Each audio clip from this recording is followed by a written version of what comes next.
My name is Alice Foy, and welcome to this week's Digital Corner. I am talking about change and how you handle change as a leader inside of your organization.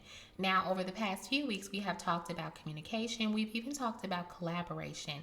But how do you handle change as the leader? That is something that you have to check your heart about. If you find yourself being resistant to change, that can impact the whole team. It can impact the way that they handle change, the way that they accept change, the way that they move when it's time to change things up. And so we definitely want to spend a little time talking about this before I dive into systems and processes next week. Okay, so let's take a couple steps back. When you first start your company, you are doing all the things your way, whether you had to wing it, figure it out yourself, you learn from someone else. That is how we start to form and build these businesses, right? Once we start to bring people in and put them into positions when they're coming from other organizations or other companies, we are now able to benefit from their area of expertise. It doesn't make sense to bring people in with expertise and then not allow them to use it. Okay? It doesn't make sense to pay people to come into your company to do things and then try to micro control the way that they do it, right? You can benefit from the way that someone has learned how to do something, a different approach, a new idea. And if you're not open to that change, it can prevent you from reaping the benefits of having this person on your team in the first place. So when it comes to being a leader and having a team of people working behind you, you want to make sure that you are open to change because in every single business, there is always going to be change. It is inevitable, right?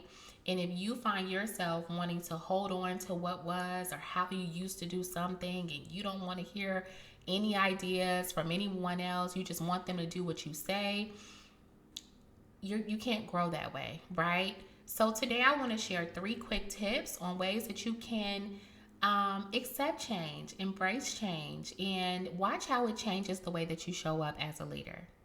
So number one is again, when you are hiring people and you're putting them in positions to do work, allow them to do that. You can maintain your parameters. You can maintain your, the things that you know are true to your company and to your needs without keeping them from adding some innovation to it, right? We want to make sure that we are entrusting the people that we have brought in as expertise. As experts, and with their expertise, we want to entrust them to do the work and to allow them to add to what we have built, right? That's the beauty of building a foundation is that others can come in and add to it.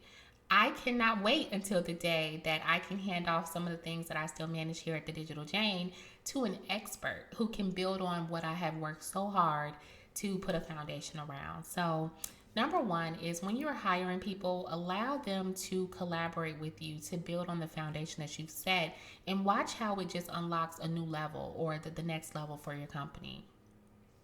Number two is be sure that you are communicating changes or big upcoming changes to your team. There will be some times when leaders feel like I don't need to tell them because I'm the boss, so they don't really need to know, right?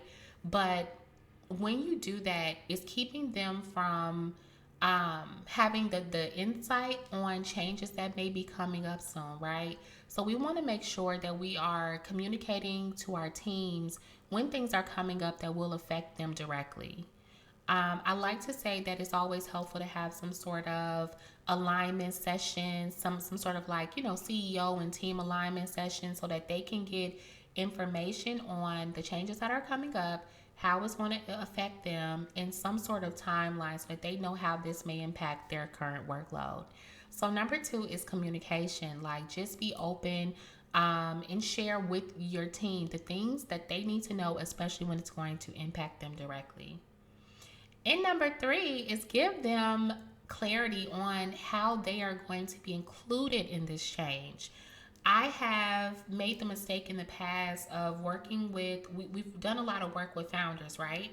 But they would hire us, bring us in. The team had no idea about it. And then we would come in and do all these change management things with processes and setting up new systems. And the team didn't even know that this stuff was happening, right? So, one of the things that I always suggest is make sure that you are not just throwing changes at your team, but you are including them in the process so that they can see themselves in it, so that they know what's going on, so that they know how to support and how to show up in the change. So, these are just a few quick tips. I definitely know that firsthand, change can be hard, but it is inevitable in every type of business and organization.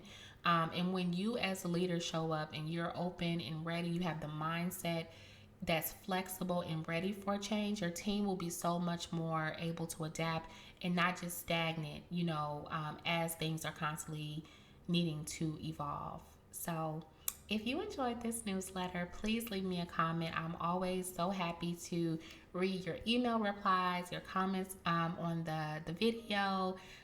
It's always super helpful because I know that a lot of these things meet us in different places, but also this is one of the things that literally happens to us all. So until next week, thank you so much for reading the Digital Corner. I hope this video was helpful, and I'll see